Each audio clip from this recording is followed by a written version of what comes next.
ಹೋಗು ಕಾರಣ ಸದ್ಯ ಈ ಬುಕ್ ಸಿಕ್ಕಾಪಟ್ಟೆ ಟ್ರೆಂಡಿಂಗ್ ನಲ್ಲಿದೆ. ಬರೋಬ್ಬರಿ 339 ಪುಟಗಳಿರುವ ಈ ಪುಸ್ತಕವನ್ನ ಖ್ಯಾತ ಬರಹಗಾರ ಹಾಗೂ ಪತ್ರಕರ್ತ ರವಿ ಬೆಳಗೆರೆ ಅವರು ಬರೆದಿದ್ದಾರೆ. ಈ ಪುಸ್ತಕದಲ್ಲಿ ಪ್ರೀತಿ, ಪ್ರೇಮ, ನೋವು, ನಲಿವು, ದುಃಖ, ಸಂಕಟ ಎಲ್ಲವೂ ಕೂಡ ಇದೆ. ಇದ್ಯಾಕೆ ಈ ಪುಸ್ತಕದ ಬಗ್ಗೆ ಮಾತಾಡ್ತಿದ್ದೀನಿ ಅನ್ಕೊಂಡ್ರೆ ಹೇಳ್ತೀನಿ ಕೇಳಿ. ಅದಕ್ಕೂ ಮುನ್ನ ನೀವಿನ್ನೂ ನಮ್ಮ ಯೂಟ್ಯೂಬ್ ಚಾನೆಲ್ ನ ಸಬ್ಸ್ಕ್ರೈಬ್ ಆಗದೇ ಇದ್ದಲ್ಲಿ ಈ ಕೂಡಲೇ ಸಬ್ಸ್ಕ್ರೈಬ್ ಆಗಿ ಸಪೋರ್ಟ್ ಮಾಡಿ. ಹೇಳಿ ಹೋಗು ಕಾರಣ ಪುಸ್ತಕವನ್ನ ಕೆಲ ಖದೀಮರು ಹಣದಾಸೆಗೆ ನಕಲಿ ಅಂದ್ರೆ ಸ್ಕ್ಯಾನ್ ಮಾಡಿ ಕೆಲವೊಂದು ಸೇಲ್ಸ್ ಪ್ಲಾಟ್ಫಾರ್ಮ್ ಗಳಲ್ಲಿ ಸೇಲ್ ಮಾಡ್ತಿದ್ದಾರೆ. ಅದು ಕೂಡ ಕೇವಲ 160 ರೂಪಾಯಿಗೆ ಮಾರಾಟ ಮಾಡ್ತಿದ್ದಾರೆ.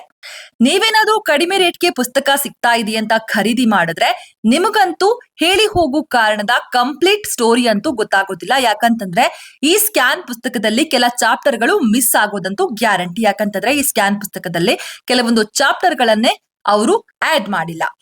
ಅಸಲಿಗೆ ಈ ಪುಸ್ತಕದ ನಿಜವಾದ ಬೆಲೆ 350 ರೂಪಾಯಿ. ಈ ವಿಚಾರವನ್ನ ಹಾಯ್ ಬೆಂಗಳೂರು ಫೇಸ್ಬುಕ್ ಪೇಜ್ ನಲ್ಲಿ ರವಿ ಬೆಳಗೆರೆ ಅವರ ಮಗಳು ಭಾವನಾ ಬೆಳಗೆರೆ ಅವರು ಒರಿಜಿನಲ್ ಪುಸ್ತಕ ಹಾಗೂ ಸ್ಕ್ಯಾನರ್ ಪುಸ್ತಕದ ಸಾಕ್ಷಿ ಸಮೇತ ತೋರಿಸಿ ವಿಡಿಯೋವನ್ನ ಮಾಡಿದ್ದಾರೆ. ಮಾರಾಟದ ಪ್ಲಾಟ್ಫಾರ್ಮ್ ನಲ್ಲಿ ಈ ಪುಸ್ತಕವನ್ನ ಸೇಲ್ ಮಾಡಿದ್ದು ಯಾರು, ಇದನ್ನ ಹೇಗೆ ಅವರು ಖರೀದಿ ಮಾಡಿದ್ರು, ಅವರಿಗೆಲ್ಲ ಹೇಗೆ ಪರ್ಮಿಷನ್ ಕೊಟ್ರು ಅಂತ ಪ್ರಶ್ನಿಸಿ ಖಾರವಾಗಿ ಮಾತನಾಡಿದ್ದಾರೆ. ಮಾರಾಟಗಾರರ ಹಾಗೂ ಆ ಮಾರಾಟ ಪ್ಲಾಟ್ಫಾರ್ಮ್ ವಿರುದ್ಧ ಮಾನನಷ್ಟ ಮೊಕದ್ದಮೆಯನ್ನ ಕೂಡ ಹಾಕಿದ್ದಾರೆ. ಒರಿಜಿನಲ್ ಪುಸ್ತಕದ ಬೆಲೆ 350 ರೂಪಾಯಿ ಇರುತ್ತೆ. ಆ ಪುಸ್ತಕವನ್ನ ಮಾತ್ರ ಖರೀದಿ ಮಾಡಿ. ಒಂದು ವೇಳೆ ಕಡಿಮೆ ಬೆಲೆಯ ಪುಸ್ತಕವನ್ನ ನೀವೇನಾದ್ರೂ ಖರೀದಿ ಮಾಡ್ತಾ ಇದ್ದೀರಾ ಅಂತ ಅಂದ್ರೆ ಅದು 100% ಸ್ಕ್ಯಾನೆಡ್ ಪುಸ್ತಕ ಆಗಿರುತ್ತೆ. ಬೆಲೆಯ ಬುಕ್ ನ ಖರೀದಿ ಮಾಡಿದ್ರೆ ನಿಮಗೆ ಕತೆ ಏನು ಅಂತಾನೆ ಅರ್ಥ ಆಗೋದಿಲ್ಲ. ಯಾಕಂದ್ರೆ ಅದರಲ್ಲಿ ಕೆಲವೊಂದು ಚಾಪ್ಟರ್ಸ್ ಗಳೇ ಇಲ್ಲ.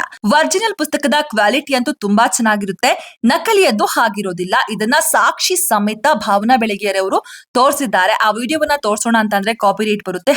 ಒರಿಜಿನಲ್ ಪುಸ್ತಕದ ಕ್ವಾಲಿಟಿ ತುಂಬಾ ಚೆನ್ನಾಗಿರುತ್ತೆ, ನಕಲಿಯದ್ದು ಹಾಗಿರೋದಿಲ್ಲ. ಹಾಳೆಯ ಕಲರ್ ಹಾಗೇನೆ ಪುಸ್ತಕದ ಶೈಲಿ ಎಲ್ಲವೂ ಕೂಡ ಚೇಂಜ್ ಆಗಿರುತ್ತೆ. So be careful. ನಕಲಿ ಪುಸ್ತಕವನ್ನ ಖರೀದಿ ಮಾಡಬೇಡಿ. ಈ ಪುಸ್ತಕ ನಕಲಿ ಮಾಡಲು ಕಾರಣ ಇಷ್ಟೇ, ಎಲ್ಲರೂ ಕೂಡ ಈ ಪುಸ್ತಕವನ್ನ ಓದಲು ಇಷ್ಟಪಡ್ತಿದ್ದಾರೆ. ಇದನ್ನೇ ಬಂಡವಾಳ ಮಾಡಿಕೊಂಡಿರುವಂತಹ ಖದೀಮರು ನಕಲಿ ಪುಸ್ತಕ ಮಾರಾಟ ಮಾಡಿ ತಮ್ಮ ಜೇಬ್ನ ತುಂಬಿಸ್ಕೊಳ್ತಾ ಇದ್ದಾರೆ. ಸೊ ನಕಲಿ ಪುಸ್ತಕವನ್ನ ಯಾರು ಕೂಡ ಖರೀದಿ ಮಾಡಬೇಡಿ. ಕೊನೆಯದಾಗಿ ಹೇಳ್ತಾ ಇದ್ದೀನಿ, 350 ರೂಪಾಯಿ ಇರುವಂತಹ ಬೆಲೆಯ ಪುಸ್ತಕ ಅಸಲಿ, 160 ರೂಪಾಯಿಗೆ ಸೇಲ್ ಆಗ್ತಾ ಇರುವಂತಹ ಪುಸ್ತಕ ನಕಲಿ ಅಂದ್ರೆ ಸ್ಕ್ಯಾನ್ಡ್ ಪುಸ್ತಕ ಆಗಿದೆ.